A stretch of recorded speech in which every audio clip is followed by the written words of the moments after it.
Good afternoon everybody, welcome back to Cilinix Crypto and welcome to this new video on Illuvium and the IOV token.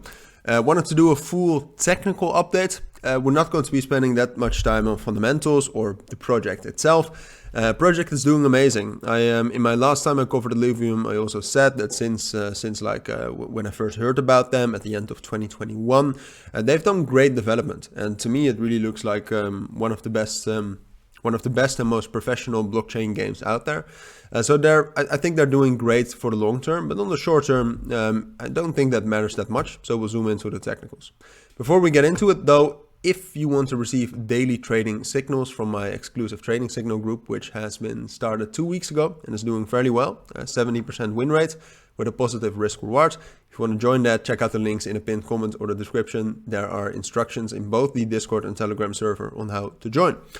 Now let's get into the video. Illuvium is today pretty bullish. We had quite a major bullish breakout, so I wanted to talk about that. The volume has gone up by like 320%, which is pretty crazy. 325 at this point of time.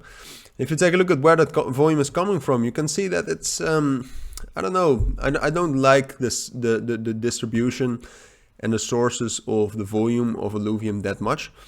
Usually when I see a lot of volume coming from like Hotcoin and Buybox and Bitforex, it's a little bit of a red flag. All right, so I think that's the case with Illuvium as well. Now, unfortunately, I don't trade Illuvium that much that I can know if this is normal or not.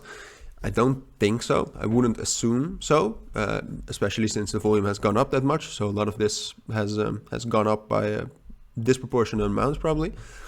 But it's not ideal, all right? So that's not great to see, but all right, it's not the end of the world either. In the end, we were already quite bullish, as you can see from this level around 74 and 70 cents. We actually started some bullish momentum. Now it's not the most bullish scenario. It's not the most bullish momentum. As you can see, we've done something like this more often, but this time it caused us to have a bullish breakout, especially above this level right here. This trend line was pretty strong.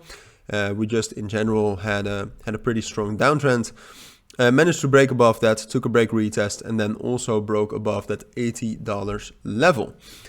So right now we're fairly bullish because of all of those bullish breakouts. If you zoom out, perhaps obviously we're also still bullish, I would say.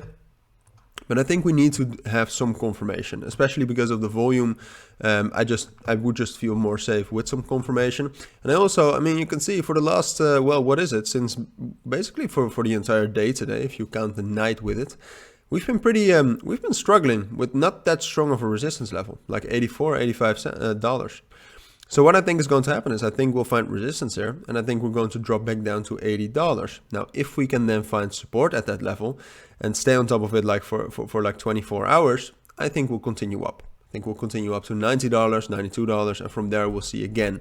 It's quite a major resistance level. The market is not doing great, so when we reach that level, we just have to see what kind of reaction we get. But because of the at least in my eyes, there's probably manipulation going on because of the volume. If you don't agree with that, we can obviously discuss that in the comments, but I think so. And that's why, first of all, I think we'll drop down to 80 cents or to $80, excuse me. And that's also why I think there's quite a big chance that we cannot hold $80 for 24 hours. Now, if that's the case, then we'll drop down below that, obviously, and we'll continue back down to 74, 75. And from there, we'll see again, it's a strong support level, whether we can continue this uptrend or whether it was just all unconfirmed. Because right now, if we drop down to $80 and we don't hold it as a support, it's practically, this whole top and this whole move is practically just a lower high, as you can see. So then it's more likely that we'll continue the bearish momentum and we will not go up again from $74. But as I said, there's still a lot to be confirmed in this video, the entire analysis and what I think, what happens based on each possible confirmation. So if you do have any questions, as always, let me know. But for now, take care, enjoy your day, and bye.